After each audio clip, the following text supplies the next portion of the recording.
लकड़ की राख हमारे पौधों के लिए एक कीटनाशक फंगीसाइड का काम करती है और साथ ये खाद का काम भी करती है। कैल्शियम और बहुत सारे पोषक तत्वों से भरपूर इस राख का हमने पौधों पर इस्तेमाल किस तरीके से करना है, आज की हमारी वीडियो इसी के बारे में होने वाली है। नमस्कार दोस्तों, मेरे चैनल पर आप सबका स्वागत है। मैंने अपने गार्डन में इस्तेमाल करने के लिए ये लकड़ की राख ली है।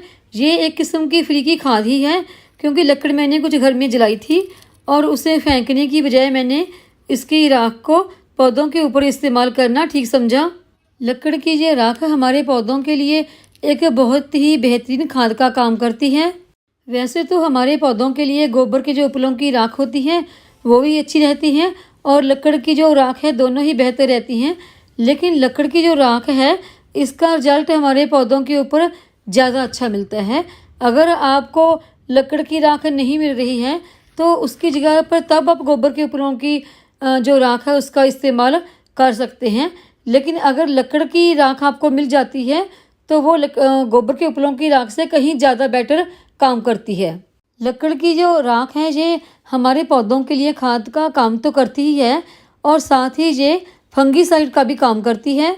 पहले गांव का जो एरिया है वहाँ पर लोग आमतौर पर गोबर के उपलों की राख या फिर लकड़ की राख इन्हीं का इस्तेमाल करते थे पौधों के ऊपर हल्का सा स्प्रिंकल करने के लिए या फिर खाद में के रूप में उनका इस्तेमाल करने के लिए।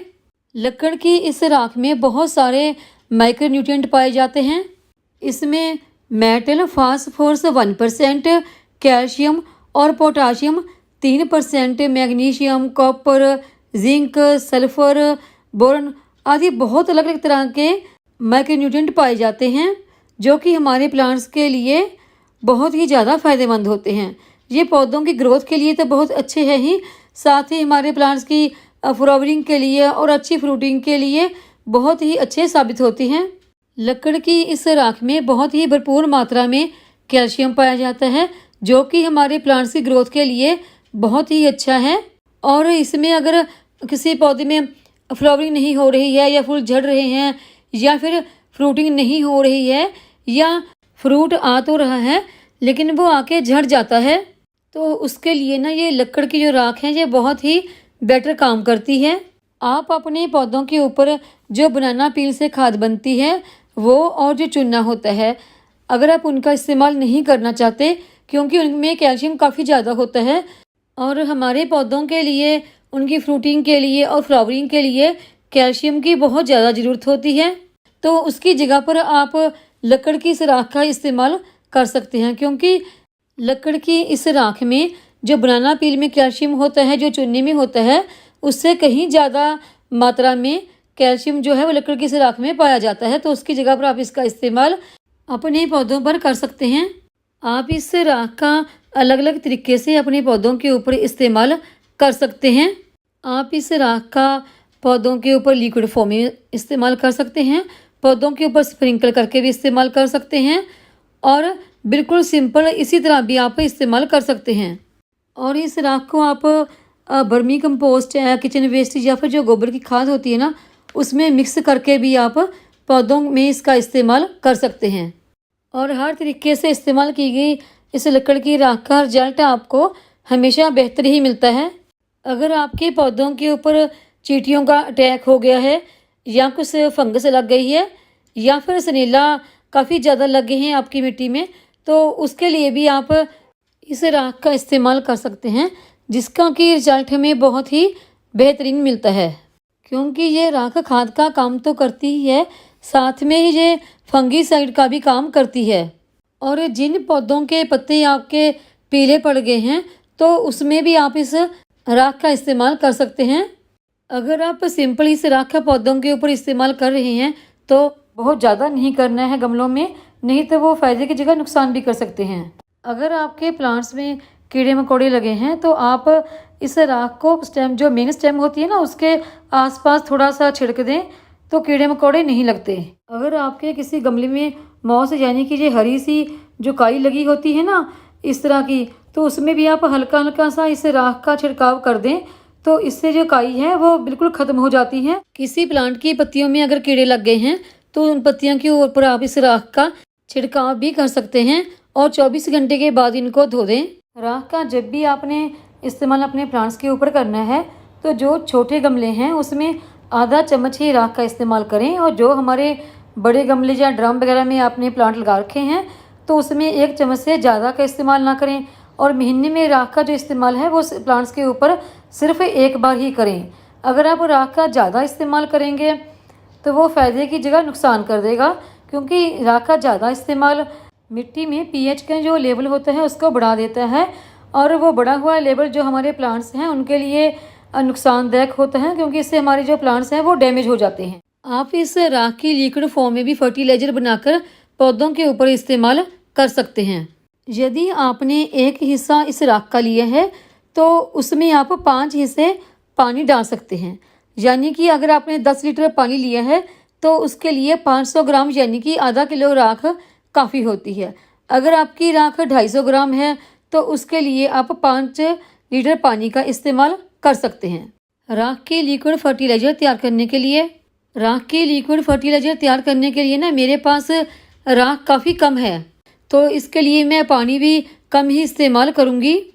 लिक्विड खाद तैयार करने के लिए सबसे पहले मैं एक बाल्टी ले लूँगी और बाल्टी में इस राख को डाल लूँगी।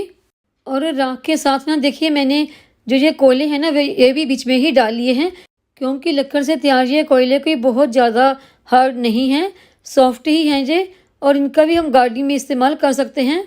सारी ही राख हमने बाल्टी में डाल दी है, तो अभी हम इसका 5 गुना यानी कि 5 हिस्से ज़्यादा जो पानी है वो इसमें डाल देंगे। जब आप किचन वेस्ट से खाद तैयार कर रहे होते हैं तो उसमें भी आप इस राख का इस्तेमाल कर सकते हैं। हमने राख में पानी मिक्स कर लिया है और ये हमारी राख की एक लिक्विड खाद बनकर तैयार हो गई है। और राख की इस खाद को हम पानी में अच्छी तरह से मिक्स कर लेंगे। आप अगर राख को छानकर इसके लिक्विड फर्टिलाइज़र तैयार करना चाहते हैं तो वैसे भी कर सकते हैं, लेकिन मैंने जो लकड़ के छोटे छोटे से कोले थे ना उनको भी बीच में ही डाल दिया, क्योंकि ये काफ़ी सॉफ्ट हैं। जब हम इस तैयार लिक्विड फर्टिलाइज़र को अपने गमलों में डालेंगे तो जो ये कोले हैं ना छोटे छोटे से, अगर ये भी गमलों के बीच में ही चले जाते हैं तो कोई नुकसान नहीं होता इनका पौधों में। देखिए मैंने थोड़े से जो कोले तोड़ दिए थे ना, उससे इस फर्टिलाइज़र का जो कलर है वो हल्का सा चेंज हो गया है, क्योंकि जो ये कोयले होते हैं ना इनमें कार्बन की मात्रा काफ़ी ज़्यादा होती है। और अब ये राख का लिक्विड फर्टिलाइज़र प्लांट्स को देने के लिए तैयार हो गया है। पिछले महीने भी मैंने इस लिक्विड फर्टिलाइज़र का अपने प्लांट्स के ऊपर इस्तेमाल किया था, और ये देखिए मेरे प्याज के कुछ प्लांट हैं। पिछले महीने भी मैंने अपने सभी पौधों के ऊपर इस राख की लिक्विड फर्टिलाइज़र का इस्तेमाल किया था। और ये कुछ मेरे हरी मिर्च के और टमाटर के प्लांट हैं, इनमें भी मैं इसी लिक्विड फर्टिलाइज़र का इस्तेमाल करूँगी। और ये देखिए मेरा गुड़हल का जो प्लांट है ना, पिछले महीने इसकी जो पत्ती हैं वो काफ़ी ज़्यादा पीली पड़ गई थी, तो पिछले महीने मैंने इनके ऊपर इसी लिक्विड फर्टिलाइज़र का इस्तेमाल किया था और अब इसकी पत्तियाँ काफ़ी बेटर हो गई हैं। आप इस लिक्विड फर्टिलाइज़र का इस्तेमाल जो आपके प्याज के प्लांट हैं, नींबू के प्लांट हैं, टमाटर है, हरी मिर्च है या आपके फूल वाले प्लांट हैं, इन सभी के ऊपर आप इस लिक्विड फर्टिलाइज़र का इस्तेमाल कर सकते हैं। राख की इस खाद में फॉस्फेट की मात्रा बहुत ज़्यादा होती है और इसमें पोटाशियम तो बहुत ही ज़्यादा मात्रा में पाया जाता है और कैल्शियम तो भरपूर मात्रा में होता है। आप इसे टमाटर, गुड़हल, फूल सभी के प्लांट के ऊपर इस्तेमाल कर सकते हैं। अगर आप प्लांट्स ग्रो करने के लिए मिट्टी तैयार कर रहे हैं तो उसमें भी आप राख या फिर इसके जो कोयले हैं उनका इस्तेमाल कर सकते हैं, लेकिन इनका इस्तेमाल उस समय ज़्यादा ना करें। राख का इस्तेमाल जब हम अपने पौधों में ज़्यादा करते हैं तो ये मिट्टी को एसिडिक बना देता है और जो मिट्टी का पीएच लेवल है उसको बढ़ा देता है और उससे हमारे जो पौधों की ग्रोथ है वो रुक जाती है। तो मिट्टी में जो पीएच का लेवल है ना वो 7 होना चाहिए, इससे ज़्यादा नहीं। अगर आपकी मिट्टी में पीएच का लेवल बढ़ जाता है तो वो हमारे पौधों के लिए ठीक नहीं होता, नुकसान करता है। और जब भी आपने इस राख का इस्तेमाल अपने पौधों पर करना हो तो ध्यान रखें कि जो छोटे गमले हैं उनमें आधा चम्मच और जो बड़े गमले हैं उनमें 1 चम्मच इस्तेमाल कर सकते हैं। और कुछ पौधे जो आपने बड़े ड्रम में लगा रखे हैं तो उनमें आप 1.5 से लेकर 2 चम्मच तक इस राख का इस्तेमाल कर सकते हैं।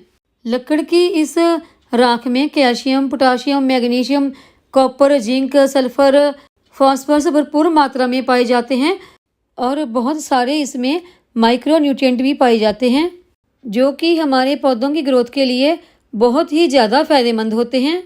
लकड़ की ये राख एक खाद तो है ही और साथ में एक फंगीसाइड का भी काम करती है। राख के इस फर्टिलाइज़र का आप कम से कम महीने में एक बार अपने पौधों के ऊपर ज़रूर इस्तेमाल करें।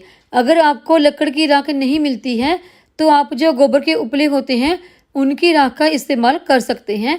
अगर आपके पास लकड़ की राख है तो उसी का इस्तेमाल करें, क्योंकि ये लकड़ की राख गोबर की जो राख होती है ना उपलों की, उनसे ज़्यादा बेटर होती है।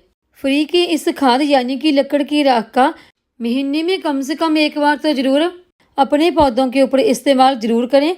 इसके रिजल्ट हमें बहुत ही अच्छे मिलते हैं। उम्मीद है आपको ये आज की जानकारी की वीडियो पसंद आई होगी। वीडियो पसंद आई हो तो वीडियो को लाइक, सब्सक्राइब, शेयर और कमेंट जरूर करें। बेल आइकॉन को दबाएं ताकि मेरी आने वाली हर नई वीडियो का नोटिफिकेशन आपको मिलता रहे।